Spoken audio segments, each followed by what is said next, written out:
नमस्कार मंडळी. स्टार प्रवाहावरील लग्नानंतर होईलच प्रेम या मालिकेच्या पुढील येणाऱ्या भागामध्ये आपण बघणार आहोत की काव्या ही घर सोडून गेलेली असते आणि घरामध्ये कुणालाही माहिती नसतं. तेव्हा मानिनी ही घरातील सर्वांवर खूप ओरडते आणि बोलते की काव्या 2 तास झाले गायब आहे आणि कोणालाही न सांगता कशी काय ही गायब झाली. तिकडे क्लास देखील बंद आहे आणि तिचा फोन देखील लागत नाही. आणि तेव्हा पार्थ बोलतो. तेव्हा मानिनी देखील पार्थला गप्प बसवते आणि त्याच्यावर खूप रागवते. त्यानंतर आपण पाहतो मानिनी ही घरामध्ये सर्वांच्या समोर नंदिनीला बोलते.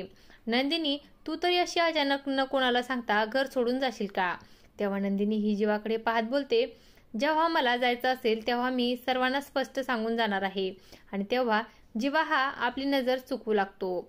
त्यानंतर आपण पाहतो जीवा हा पार्थला विचारतो, पार्थ दादा, काव्या ही अचानक निघून गेली त्यामुळे तुला तिचा राग आला असेल ना?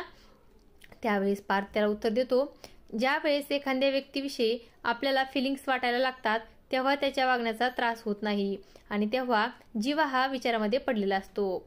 त्यानंतर आपण पाहतो मानिनी ही काव्याला फोन लावते आणि काव्याला विचारते, काव्या तू कुठे गेली आहेस? एवढे ही सर्वांना गृहीत धरून चालायची गरज नाही. तू मला सांग, वापस येणार आहेस की नाही? तेव्हा काव्या देखील घाबरलेली असते. आता पुढे येणाऱ्या भागामध्ये काव्या ही पुन्हा एकदा देशमुखांच्या घरी परत येणार का हे पाहणं अतिशय रंजक ठरणार आहे. अशाच मालिकांच्या नवनवीन अपडेट्स पाहण्यासाठी आपल्या चॅनलला सबस्क्राईब करा आणि व्हिडिओ आवडला असेल तर लाईक आणि शेअर करायला विसरू नका. धन्यवाद.